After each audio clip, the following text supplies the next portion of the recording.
champions came from everywhere but Mexico. One man changed history forever. Before the world knew his name, before Mexico became a powerhouse in boxing, one man stepped into the ring carrying more than gloves. He carried a nation's pride. And the fighter who opened up this door for future generations of legends was named Jose Perez Flores, aka Battling Shaw. This is the story of the first Mexican world champion. Jose Perez Flores, born October 21st, 1910, better known by his ring name Battling Shaw, was a Mexican professional boxer who became the first fighter from Mexico to capture a World Boxing Championship title when he won the junior welterweight crown in 1933. Born in Nuevo Laredo, Tamaulipas, Mexico, birthplace disputed with Laredo, Texas, and raised partly in Laredo, Texas, Perez made his professional debut on June 28, 1927, in San Antonio, Texas, suffering a 4-round newspaper decision loss to Brooks Hooper. Over a career spanning more than a decade until his retirement in 1938, he compiled a record of 71 wins, 32 by knockout, 27 losses, and 9 draws, competing primarily in the lightweight and junior welterweight divisions across the United States and Mexico. On February 20th, 1933, at the Coliseum Arena in New Orleans, Louisiana, he defeated Johnny Jadek by majority decision over 10 rounds to claim the Louisiana-sanctioned version of the junior welterweight world title, earning a purse of $5,000 and solidifying his status as a world-ranked contender. However, he lost that title in his first defense just 3 months later, on May 21st, 1933, to Tony Canzoneri, by unanimous decision at Heinemann Park in New Orleans. Known for his aggressive, versatile style that allowed him to box or brawl effectively, Perez faced top opponents including Canzoneri, Jadek, and Davy Abad, often in high-profile venues like Mexico City's Arena Nacional and Los Angeles Olympic Auditorium. He was the brother of fellow boxer Santos Delgado and was posthumously inducted into the Latin American International Sports Hall of Fame in 2014 for his pioneering contributions to Mexican boxing. His early life and family background. Jose Perez Flores was born October 21st, 1910. He was raised partly in Laredo, Texas, fostering his dual American-Mexican identity amid the cultural blend of the U.S.-Mexico border region. He was the brother of Santos Delgado, another professional boxer who competed in the lightweight division during the 1930s, highlighting a family involvement in the sport from an early stage. His introduction into boxing. Flores, later known as Battling Shaw, was inspired to pursue boxing by his older brother Santos Delgado, whose involvement in the sport highlighted the possibilities of success for Mexican-American fighters. This familial connection provided initial encouragement, emulating the family boxing heritage that emphasizes resilience and discipline. His amateur career. He started boxing around 1927 as a featherweight, shortly before turning professional. Details of his early contest are scarce, with limited records available on specific bouts or opponents. Some key achievements and transitions. Information on Battling Shaw's amateur achievements is not well documented in available sources. By 1927, he transitioned to professional boxing due to financial needs, signing with managers in San Antonio, Texas.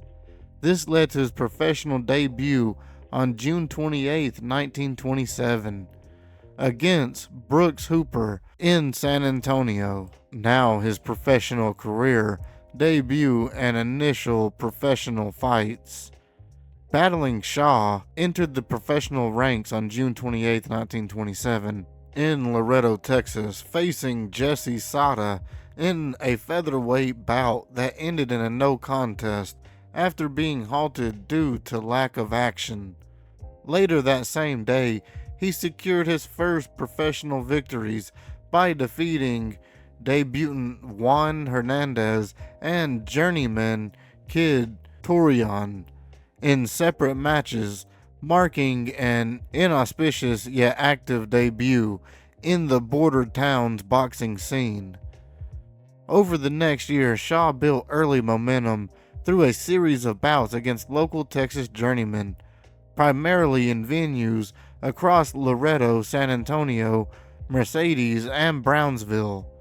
In 1928, he notched wins over fighters like Joe Malavanos, Sailor Barrera, Pablo Alejandro, Mickey Cromwell, and Ken Macy, often by decision, in 4 to 6 round contests that showcased his orthodox stance and resilience in the featherweight division.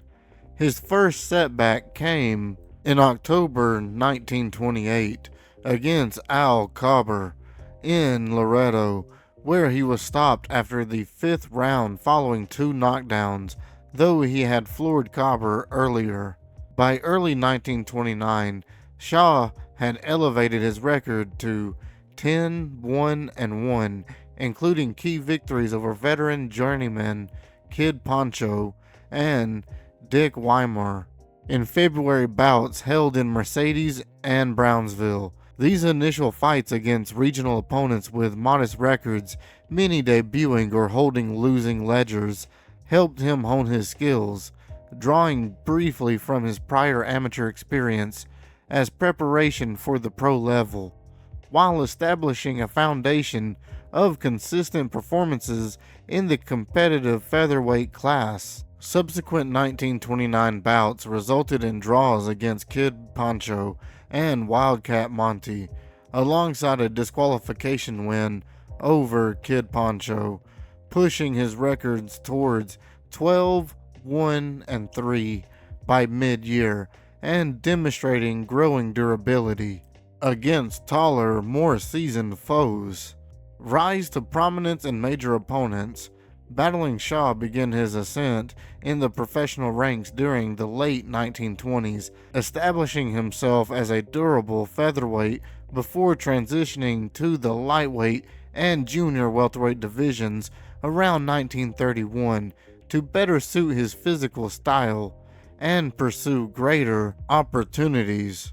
By early 1933, he had compiled over 40 professional wins, primarily through high-volume fighting in the U.S.-Mexico border circuits, where his orthodox stance and aggressive approach earned him steady recognition among regional promoters. A pivotal moment came in 1930 with a competitive draw against the veteran Wildcat Monty by decision on November 30th in Nuevo Laredo, Mexico, showcasing Shaw's ability to hold his own against experienced opponents with extensive records in cross-border bouts.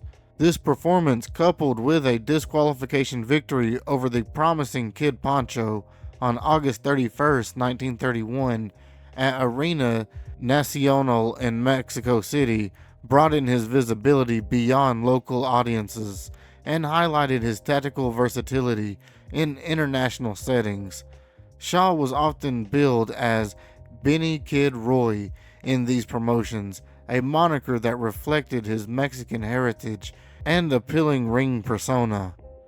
Shaw's breakthrough occurred in 1932, as he relocated his primary base to New Orleans, Louisiana, where he engaged in a series of high-profile, non-title fights against lightweight contenders that propelled him toward elite status. Notable among these was his upset decision win over Davey Abad on June 10th at the Coliseum Arena. Abad, with a record exceeding 60 fights, would later challenge for a world lightweight title, making this victory a key indicator of Shaw's growing prowess. He followed with decision triumphs over the previously unbeaten Joe Ganulli on July 11th and August 15th, demonstrating resilience in grueling back-to-back encounters against top Southern prospects. These successes culminated in a December 19th, 1932 decision victory over Irvin Berlier at the Coliseum Arena, capturing the Southern United States lightweight title in a hard-fought rematch that drew significant local press coverage for Shaw's relentless pressure and ring generalship. Berlier, a 40-fight veteran, had previously bested Shaw, underscoring the significance of this regional championship win in elevating his profile and securing matchmaking against nationally ranked fighters. Through these bouts, Shaw's record of consistent performances against established opposition transformed him from a border circuit journeyman into a legitimate contender. Fueled by media buzz in New Orleans venues and his dual billing as Battling Shaw and Benny Kid Roy. Shaw's World Championship victory. On February 20th, 1933, Shaw captured the World Junior Welterweight Championship by defeating Johnny Jadek in a 10-round majority decision at the Coliseum Arena in New Orleans, Louisiana. The bout, which drew significant attention as a clash between the Mexican challenger and the Philadelphia-based title holder, saw Shaw outpoint Jadek through consistent aggression and effective ring generalship, marking a pivotal moment in his career after a string of victories in the United States. Throughout the fight, Shaw employed a relentless pressure style, using his footwork to close the distance and land combinations that wore down Jadek over the rounds, leading to a decisive performance that surprised observers, given Jadek's prior defenses. Although specific round-by-round accounts highlight Shaw's dominance without a stoppage, his ability to control pace secured scores favoring him from 2 of the 3 judges, solidifying his claim to the title recognized by major boxing commissions. This victory held immense historical significance as Shaw became the first boxer from Mexico to win a world championship title, inspiring national pride and elevating the profile of Mexican fighters on the global stage. In the immediate aftermath, the win was swiftly acknowledged by sanctioning bodies, with Shaw earning a $5,000 purse and returning to Mexico as a hero, fueling a surge in interest for the sport within the country. Later career and retirement. Following his victory for the World Light Welterweight title against Johnny Jadek in February 1933, Battling Shaw faced immediate challenges in retaining it. Just 3 months later, on May 21st, 1933, he lost the belt via unanimous decision to Tony Canzoneri in a 10-round bout in New Orleans, marking the beginning of the downward trajectory in his career. This defeat against a seasoned former lightweight champion highlighted Shaw's struggle against top-tier opposition as he entered his mid-20s. In the years after the title loss, Shaw shifted his primary focus to the lightweight division, competing in non-title bouts across the United States and Mexico with increasingly mixed results. Early in 1934, he notched wins over Gene Tillman, Sammy Lucas, and Jack Blalock, demonstrating resilience in regional matchups. However, these successes were offset by setbacks, including back-to-back losses to a veteran, Willard Brown, in June 1934, and a defeat to Honey Boy Snipes in September 1934. By this point, Shaw had accumulated over 50 professional fights, and the physical demands began to show through a pattern of defeats against durable opponents like Brown, who exploited Shaw's aggressive style. Shaw's decline accelerated in 1935 and beyond, exacerbated by injuries sustained in the ring.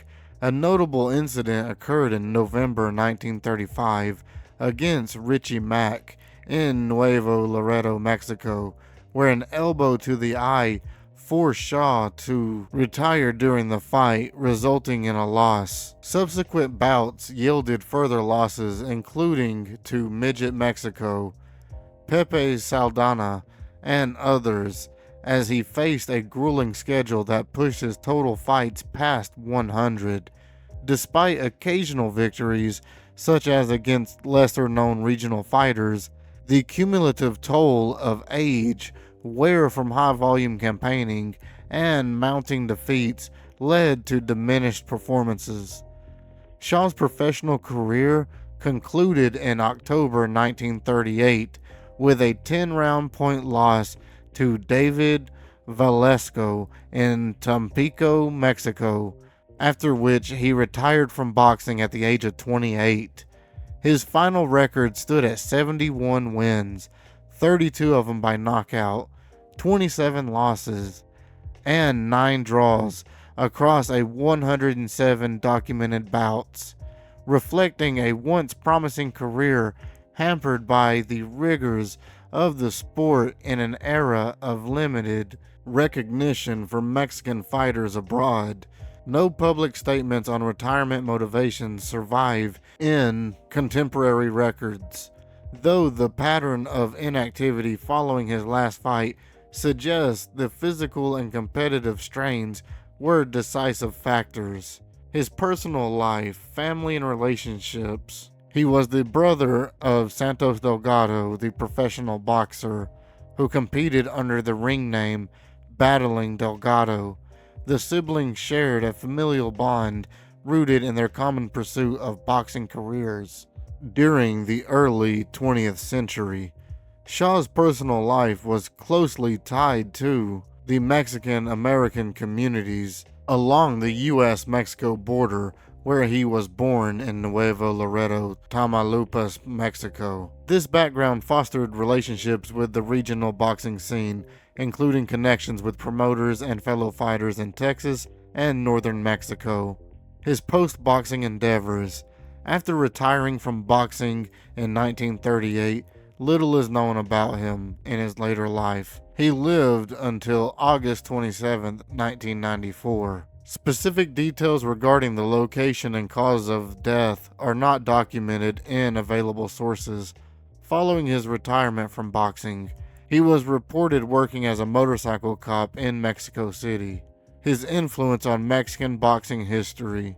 Shaw holds a pioneering role in Mexican boxing as the first Mexican to claim a world championship title. This achievement marked a foundational moment, elevating the sport's status in Mexico. Culturally, Shaw embodies Mexican-American pride, representing the struggles of border communities and serving as a beacon for youth in a marginalized area where boxing offers escape and empowerment.